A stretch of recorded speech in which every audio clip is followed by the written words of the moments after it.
Three additional yields that we sometimes find are the current yield, which is the annual interest that is earned over the current price.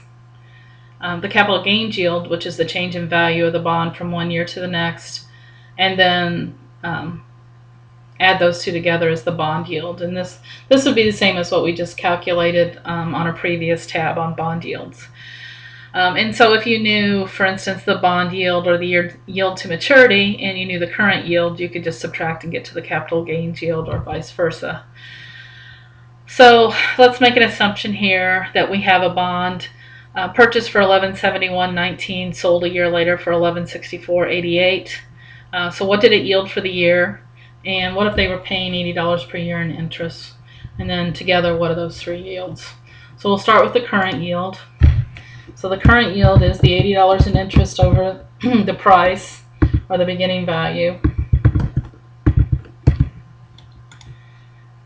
And so if we make that ratio and then do the division, 80 divided by the 1171.19, look at that as a percentage, and the current yield will be 6.83.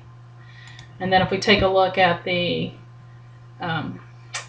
capital gains yield, then we start with the ending price. So we have 1164.88 minus 1171.19, and we put that over 1171.19. So that's our ratio. And then we find that yield to be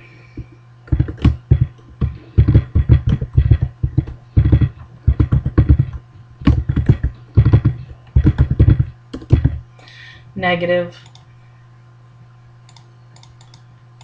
0.54%.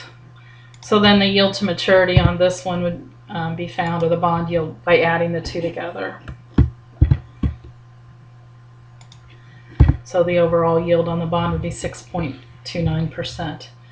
And it asks what was going to happen to as this bond nears maturity with the price of the bond.